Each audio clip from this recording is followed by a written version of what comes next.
السلام علیکم گائز، آپ لوگوں کی بہت زیادہ فرمائش پہ میں نے ایپیسوڈ نمبر 5 لکھ بھی لی ہے، ایڈٹ کر کے اپلوڈ کر دیا ہے۔ اب آپ لوگ اسے دیکھیں، انجوائے کریں اور مجھے ریویو دینا ضرور یاد رکھیے گا۔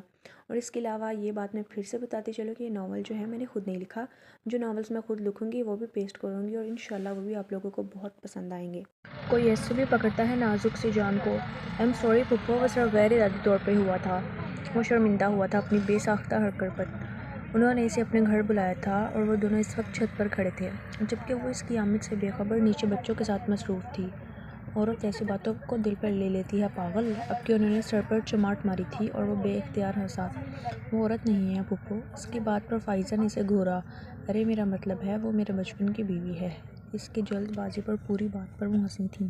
اور یہ بات ان 15 سالوں میں اس نے مجھے رٹوائی ہے، جب تک تو اس کی زبان فراٹے بھرنا سیکھ گئی تھی۔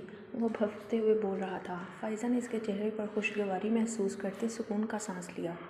آپ کی بیوقوف بھتیجی کی ہر بات، آخر کو میں آپ کے بچپن کی بیوی ہوں، آخر کو آپ میرے بچپن کے شوہر ہیں، یا تو یہاں سے شروع ہوتی ہے یا یہاں پر ختم۔ وہ بولتا چلا گیا۔ اور تم نے اپنی اس بچپن کی بیوی کی ایک بھی خواہش نہیں پوری کی کبھی راحم؟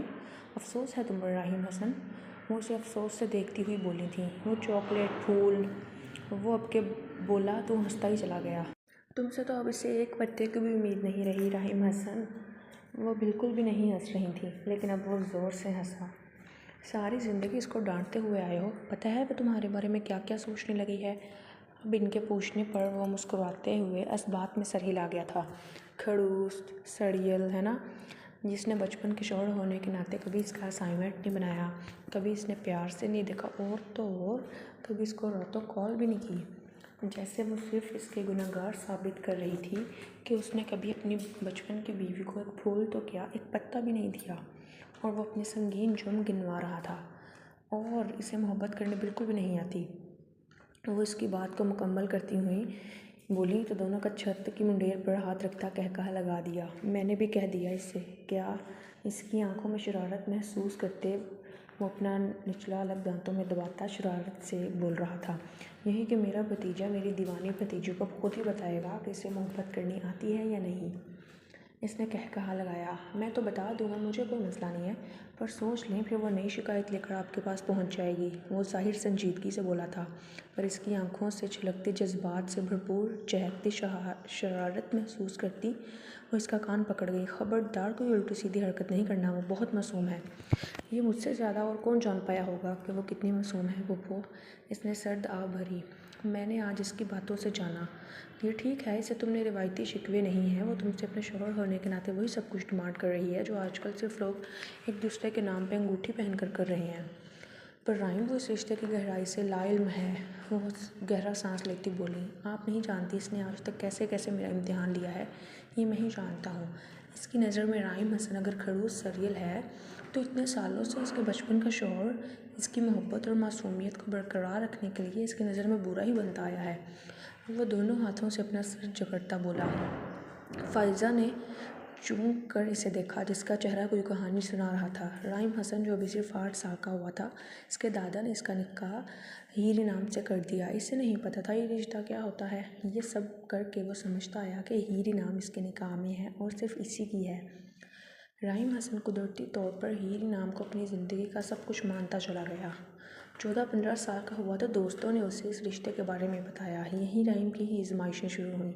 وہ اسے 7 سال چھوٹی اور وہ بلوغت میں قدم رکھتا جوانی کی دہلیز کو چھو رہا تھا۔ وہ اب ہیر کو پہلے کی طرح اپنی گود میں نہ بٹھاتا، پہلے کی طرح اس پہ رونے پہ اس کے آنسو صاف کرتے اس کا گال نہیں چومتا تھا۔ اسے خود سے ڈر لگنے لگا تھا۔ 16-17 کا ہوا تو وہ 8-9 سال کی ہی ہنوز معصوم، اور وہ اپنا ہر دکھ اس سے شیئر کرنے آتی، لیکن اب وہ بدلنے لگا۔ کچھ غلط ہو جانے کے خوف نے اسے جھڑک دیتا۔ 12-13 سال کی ہوئی تو اپنی ماں، اس کی ماں راحم کے چھوٹے چھوٹے کام کروانے لگی۔ وہ بھی غیر محسوس طور پر اس کا عادی ہو گیا، لیکن راحم کو اسے دیکھ کر غصہ آتا۔ وہ 20 سال کا ہو کر ابھی بھی وہ 12 سال کی بچی ہی تھی۔ اب وہ اسے کمرے میں نہیں آنے دیتا، پر وہ بھی ڈھیٹ تھی۔ زرینہ کی یہ بات اس کے کچے ذہن میں بیٹھ گئی تھی کہ راحم صرف اس کا ہے، اور وہ بچپن سے اس کا تھا اور بڑے ہو کر بھی اسی کا ہوگا اور ساری زندگی اسی کا رہے گا۔ خود بخود اس کے قریب ہوتی چلی گئی۔ بچپن کا ساتھ تھا تو اسے راحم سے خاص وقت تھوڑا اور گزرا اور راحم حسن کے لیے مزید آزمائشیں لاتا رہا۔ وہ بڑی ہو گئی تھی، جوانی، دلکشی، معصومیت اور خوبصورتی کا امتزاج، اور سب سے بڑی طاقت ان کے درمیان مضبوط شرعی رشتے میں بندھی ہیری نام راحم کے سامنے تھی۔ اصل میں راحم اس کو غصے کی وجہ سے نہیں ڈانٹتا تھا، بلکہ وہ خود سے مجبور تھا۔ وہ خود سے ہی ڈرنے لگا تھا کہ اب کہیں وہ اپنا حق نہ جتا بیٹھے اور وہ چھوٹی سی بچی کے ساتھ کچھ غلط نہ کر دے۔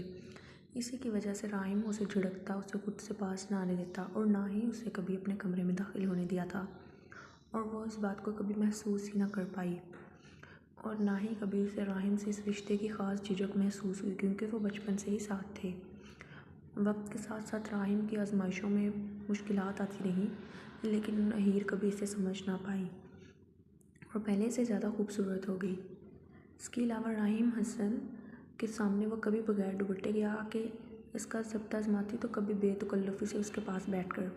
اس پر یہ کہ ہیری نام اس رشتے کے تقاضوں سے اب تک بالکل انجان تھی، جس کی بڑی وجہ خود راحم حسن ہی تھا۔ اس نے کبھی اس کو اپنی قربت محسوس ہی نہیں کروائی تھی۔ اس رات جب وہ ٹیسٹ دینے کے لیے اس کے کمرے میں تھی، اس لیے راحم نے زندگی میں پہلی بار ہیر کے چہرے پر اپنی قربت کے انوکھے رنگ دیکھے تھے۔ اس کا دل مزید شرارت پر آمادہ تھا، پر ہمیشہ کی طرح وہ خود پر قابو پا گیا۔ آخر وہ شروع سے یہی تو کرتا آیا تھا، اور اسی وقت وہ اس کے پاس بیٹھی اسے شوہروں والی اہمیت نہ دینے پر لڑ رہی تھی۔ اب وہ اسے کیا ہی سمجھاتا۔ وہ سوچ رہا تھا کہ وہ کتنی معصوم ہے، یہ سب چیزیں بدلے میں جو مانگتی ہے، اور راحم خود ہی منظور نہیں تھا۔ اس طرح وہ اپنے بچپن کے اس مقدس رشتے کی توہین کر جاتا، اور وہ اس سے محبت کرتا تھا، اس رشتے کے بندھنے کے بعد سے ہی کرتا آیا تھا۔ شاید اس لیے جب فیصل، جو کہ فائزہ کی نند کا بیٹا تھا، جو کینیڈا میں رہتی تھی، پاکستان آیا تو ہیر پر پہلی نظر پڑتے ہی وہ اس کے پیچھے پڑ گیا۔ پریشے کی سالگرہ کے دن بار بار اس کے سامنے آنا، اس سے بات کرنے کے بہانے ڈھونڈنا، راحم کی نظروں سے یہ سب مخفی نہیں تھا، بلکہ وہ سب کا لحاظ کیے بمشکل خود پر قابو پائے ہوئے تھا۔ یہ فیصل اتنا اتابلا ہوا کہ اسی فنکشن میں اس نے ہیر سے شادی کرنے کی بات فائزہ کے سامنے رکھی تھی۔ انہوں نے بتایا بھی کہ ہیر کا نکاح بچپن سے ہی راحم حسن سے ہو گیا تھا۔ راحم جو اسی سلسلے میں فائزہ سے بات کرنے ان کے کمرے میں آ رہا تھا، اس کی بات سن کر دروازے پر رکا۔ یہ صرف بچپن کا نکاح ہی تو ہے، وہ اسے طلاق دے سکتا ہے۔ اس کی بات سن کر وہ خود پر قابو کھوتا آگے بڑھا اور درستگی سے اس کا گریبان تھام گیا۔ وہ میری بیوی ہے، تمہاری ہمت کیسے ہوئی؟ اس سے پہلے کہ وہ اس کے منہ پر مکہ مارتا، پیچھے سے فائزہ کے شوہر عاطف نے اسے سنبھالا تھا، اور بات اسی کمرے میں ختم ہو گئی۔ فیصل مارے خوف کے اگلے دن ہی ماں کے روکنے کے باوجود واپس کینیڈا چلا گیا۔ اس نے اتنا انتظار بھی کچھ اس کے بچپنے اور کچھ اس کی پڑھائی ختم ہونے کے لیے کیا تھا، وگرنہ وہ رخصتی ہی کروا لیتا، پر اب راحم سے مزید برداشت نہیں ہو سکتا تھا۔ وجہ اس کا ہیر کا اس سے بدگمان ہونا تھا۔ فواد، جو اس کے بچپن کا دوست تھا، وہ گھر والوں سے چھپ کر نائمہ سے نکاح کر چکا تھا، اور فواد بھی چھپا کر رکھنا چاہتا تھا، لیکن نعیمہ نے رو رو کر اس سے مدد مانگی کہ وہ اس کو سمجھائے۔ بڑی سہولت سے ان دونوں کا مسئلہ تو وہ حل کروا چکا تھا، مگر اپنا الجھا بیٹھا۔ ہیر کی فون کال پر وہ اپنا غصہ قابو نہیں کر پایا۔ وہ سوچ چکا تھا کہ عید میں ابھی 8-9 دن تھے۔ اب وہ گھر میں بات کرنے والا تھا کہ عید کی رات کو ہی ہیر کو اپنے کمرے میں رخصتی ہونی چاہیے۔ زندگی میں تو وہ پہلے ہی اس کے شامل تھی۔ فائزہ نے اپنے بھتیجے پر فخر محسوس کیا۔ انہوں نے محبت سے اس کی پیشانی چومی۔ پھوپھو، اس سے پہلے کہ آپ کی دیوانی بھتیجی میرے ابا سے مجھے جوتے کھلوائے، آپ رخصتی کی ہی بات کریں۔ اس کی بات پر وہ ہنسی تھیں۔ اللہ، جلدی کیا ہے تمہیں؟ وہ اسے چھیڑنے لگ گئی تھیں۔ ابھی بھی جلدی ہے کیا؟ ایک تو آپ کی بھتیجی نے اتنے سال صرف بڑے ہونے میں لگا دیے ہیں۔ اس کی بات پر فائزہ کا قہقہہ جاندار تھا۔ آپ بات کریں امی اور چاچو سے، عید کی رات کو راحم حسن کے کمرے کو ہمیشہ کے لیے شرف بخشیں گے ہیر راحم۔ وہ اپنے بالوں پر ہاتھ پھیرتا ہوا بولا۔ زیر لب انشاءاللہ بولتی، وہ اسے چھیڑنے سے باز بالکل نہ آئیں۔ اتنی جلدی ہے میرے بھتیجے کو؟ جی بالکل، اس سے پہلے کہ آپ کی بیوقوف بھتیجی مجھ پر کوئی اور جرم عائد کرے، آپ بس آج ہی بات کریں سب سے۔ اس کی جلد بازی پر وہ ہنستی چلی گئیں۔ اوہ، یاد آیا، ہیری نام کیا فرما رہی تھی؟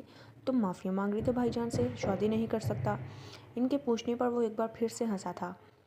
کل ہی پینوں کی گردن تو میں مروڑوں گا۔ اس نے بیچ میں ہاتھوں سے گردن مروڑنے کا اشارہ کیا۔ صبح پینوں نے اسے کمال صاحب کا پیغام دیا تھا، اسی وقت ان کے پاس گیا۔ برخوردار، یہ اقبال صاحب کی بیٹی کا کارڈ آیا ہے۔ وہ اس کے سامنے اپنے چچا زاد بھائی کی بیٹی کا کارڈ رکھتے ہوئے بولے، اور وہ ان کی بات کو محفوظ سمجھتے ہی زور زور سے نہ میں سر ہلاتا چلا گیا۔ شادی میں شرکت ضروری تھی۔ نہیں پاپا، میں نہیں۔ وہ زور زور سے نفی میں سر ہلاتا ہوا بولا۔ شادیوں میں جانے سے اس کی جان جاتی تھی۔ یار، تم ان کے بیٹے کی شادی میں بھی نہیں گئے تھے۔ مجھے معاف کر دیں پاپا، لیکن شادی نو پاپا، میں یہ نہیں کر سکتا۔ اسی وقت باہر کان کھڑے لگائے پینو کو زرینہ نے ڈانٹ کر بھگا دیا۔ نہیں پاپا نہیں، مجھے معاف کر دیں، یہ میں شادی نہیں کر سکتا۔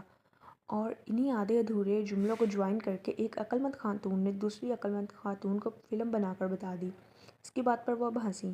اچھا یہ سب چھوڑو، رات کو کیا سوچا ہے؟ بہت اچھا سوچا ہے، انشاءاللہ اپنی بچپن کی بیوی کی ساری شکایتیں دور کرنے والا ہوں۔ ان کی بات پر اس نے بالوں میں ہاتھ پھیرتے ہوئے دلکشی سے کہا۔ آپ بس رات 12 بجے تک اسے لے آئیے گا اوپر چھت پر۔ اچھا میں چلتا ہوں، ریتا کی کب سے کالز آ رہی ہیں، اللہ حافظ۔ وہ اس بات میں سر ہلاتا، انہیں گلے لگاتا، یہ جا اور وہ جا۔ پھوپھو میں رہنے آئی تھی اور آپ مجھے واپس گھر لے آئیں۔ وہ خفا ہوئی تھی۔ میری جان، ریتا اکیلے کیسے سوئے گی؟ اس کے فون پر فون آ رہے تھے۔ وہ 11 بجے ہی اسے واپس لے کر آ رہی تھیں۔ اب ان کا یہیں رہنے کا پروگرام تھا اور عاطف انہیں ڈراپ کر کے چلے گئے۔ گھر آتے آتے 11 بج گئے تھے۔ اتنی دیر کر دی پھوپھو؟ ریتا اس کا ہاتھ تھامتی اندر لے جاتی بولی۔ بھابھی لوگ سب سو رہے ہیں کیا؟ انہوں نے گھر میں سناٹے کو دیکھ کر پوچھا۔ جی پھوپھو اوپر آ جائیں، آپ جلدی کریں اور اپنی اس پرنسس کو بھی ریڈی کریں، پہلی دیر ہو گئی ہے۔ وہ اسے اپنے کمرے میں لے گئی تھی۔ کون پرنسس؟ وہ حیرت سے پوچھ رہی تھی، لیکن پھر بیڈ پر خوبصورت ڈریس کو دیکھ کر وہ ایک لمحے کو رکی۔